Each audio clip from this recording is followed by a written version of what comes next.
আসসালামু আলাইকুম। Network administration and service কোর্সের আজকের ক্লাসে আমরা আলোচনা করব thread, vulnerability, exploit, mitigation technique সম্পর্কে। আ এখন বিষয়টা হচ্ছে থ্রেড বিষয়টা কি? থ্রেড তো আমি জানি যে হুমকি। আপনি আপনার বন্ধুকে বা শত্রুকে বললেন যে, "তোকে আমি দেখে নিবো।" এটা হলো থ্রেড। এখন নেটওয়ার্কের ক্ষেত্রে আসলে থ্রেড বিষয়টা কি? নেটওয়ার্কের বিষয়ে থ্রেড হচ্ছে আপনার একটা নিরাপত্তা ঝুঁকি যাকে বলা যেতে পারে। যেমন আপনার কম্পিউটারে এমন একটা ভাইরাস হলো, সেই ভাইরাস আপনার সকল ফাইলকে কি করে দিল? নষ্ট করে দিল। আপনার যে একটা হ্যাকার অ্যাটাক, আপনার যে গুরুত্বপূর্ণ একটা তথ্য, হ্যাকার জেনে গেল, আপনার একটা পাসওয়ার্ড জেনে গেল, আপনার একটা আইডি সে বিনষ্ট করে দিল। ফিশিং ইমেইল চালাইলো, যার কারণে আপনি আপনার পাসওয়ার্ডটা এমন একটা জায়গায় দিয়ে দিলেন ভুল একটা ওয়েবসাইটে, ওই ওয়েবসাইটের যে মালিক সে আপনার তথ্যগুলো চুরি করে ফেলল। এই ধরনের একটা থ্রেট থাকে, মানে হুমকি থাকে, সেটা হচ্ছে থ্রেট। ভালনারেবিলিটি মানে হচ্ছে দুর্বলতা। যেমন ধরে নিলাম যে আমার একটা সফটওয়্যার আছে, সেই সফটওয়্যারে আমি ১ থেকে ৬ পাসওয়ার্ড দিয়ে দিয়েছি।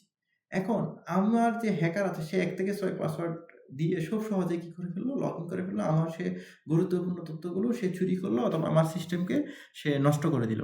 ভালনারেবিলিটি হলো সিস্টেমের সফটওয়্যার বা নেটওয়ার্কে থাকা সেই দুর্বলতা যা হ্যাকার বা ম্যালওয়্যার দ্বারা শোষণ করা যেতে পারে, বা হ্যাকার বা ম্যালওয়্যার সেটাকে কি করতে পারে? ভেঙে ফেলতে পারে, যেটাকে অ্যাক্সেস করে ফেলতে পারে।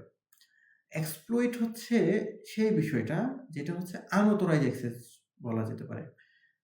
মানে হচ্ছে সেই প্রক্রিয়া বা কোড যা vulnerability ব্যবহার করে সিস্টেমে unauthorized access বা ক্ষতি করে, সেটা হচ্ছে এক্সপ্লয়েট। আসলে হ্যাকার একটা বাগ ব্যবহার করে সার্ভারে অ্যাক্সেস পাওয়া যায়। আপনাকে সে একটা রিকোয়েস্ট করলো যে আপনি যদি কিছু টাকা পেতে চান তাহলে এখানে ক্লিক করেন। আপনি ক্লিক করলেন, সে অটোমেটিক্যালি একটা সফটওয়্যার আপনার কম্পিউটারে ইনস্টল করে দিল।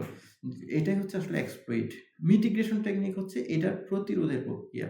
আমরা যে থ্রেড আছে, vulnerability আছে, আসলে কম্পিউটার সিস্টেমে যে দুর্বলতা আছে, হুমকি আছে, এগুলো থেকে রক্ষা পাওয়ার যে পদ্ধতিগুলো আছে সেগুলো হচ্ছে ফায়ারওয়াল, অ্যান্টিভাইরাস, সফটওয়্যারগুলো আপডেট রাখা, শক্তিশালী পাসওয়ার্ড ব্যবহার করা, এটাই হলো মিটিগেশন টেকনিক। সুতরাং আমরা থ্রেট, ভালনারেবিলিটি, এক্সপ্লয়েট থেকে আমরা বাঁচতে পারি ফায়ারওয়াল ব্যবহার করলে। ফায়ারওয়াল হচ্ছে আসলে নেটওয়ার্কে নিরাপত্তা প্রদান করে। এটি হচ্ছে আপনার নেটওয়ার্কে যদি কেউ প্রবেশ করতে চায় তাকে কিছু প্রশ্ন করবে। যদি সে প্রশ্নের উত্তরগুলো দিতে পারে তখন তাকে অ্যাক্সেস দিবে, যদি দিতে না পারে তাকে অ্যাক্সেস করবে না। আপনি জানেন যে আপনি একটু ওয়েবসাইটে, আপনার একটা ওয়েবসাইট আছে, সেখানে আপনি লগইন করতে পারেন। আপনার একটা ইউজার আইডি আছে, পাসওয়ার্ড আছে। ফায়ারওয়াল হচ্ছে ওইটাই। সে ১ম এ চিন্তা করবে যে যেখান থেকে রিকোয়েস্ট আসতেছে ওইটা কি কোনো আম মেশিন কিনা। আপনি দেখবেন যে আমরা অনেক সময় Google এ যেমন দেখি, অনেক সময় আমাদের ক্যাপচা দেয়। অনেক সময় আমাদের বিভিন্ন যোগ করতে দেয়। কারণ কেন দেয়? কারণ হচ্ছে ওরা দেখে যে কোনো রোবট বসে আছে কিনা।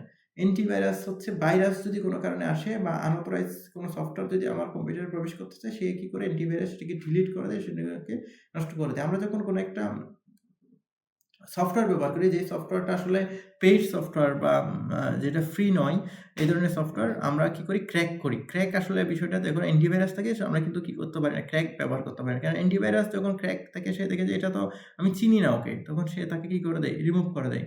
সফটওয়্যার আপডেট যদি থাকে সেক্ষেত্রে কিন্তু এই ধরনের কোনো থ্রেট থাকতে পারে না। শক্তিশালী যদি পাসওয়ার্ড থাকে, আপনার পাসওয়ার্ডে কি আছে?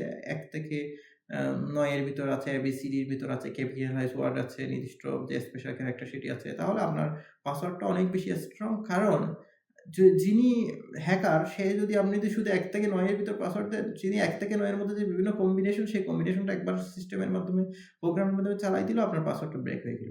কিন্তু সে যদি, আপনি যদি ABCD ও দেন, তখন কিন্তু আপনার যে ২৬ টা ওখানে ডিজিট আছে, তাকে কিন্তু ৯ ডিজিট আর কম্বিনেশন চালাইলে হবে না। ৯ প্লাস ২৬ চালাইতে হবে। ঠিক তেমনিভাবে তাকে কিন্তু, আপনি কিন্তু আপনার পাসওয়ার্ডটা কি করলেন? শক্তিশালী করলেন। কারণ অত বেশি ডিজিট চালানোর মতো আ যে শক্তি, সেই শক্তি কোন প্রোগ্রামে থাকতে পারে না, বা এতগুলা যখন চালাবে তখন নেটওয়ার্ক অটোমেটিক ডিটেক্ট করে ফেলে যে এখান থেকে কোন একটা কি হচ্ছে, হ্যাকিং এর একটা ট্রাই করা হচ্ছে।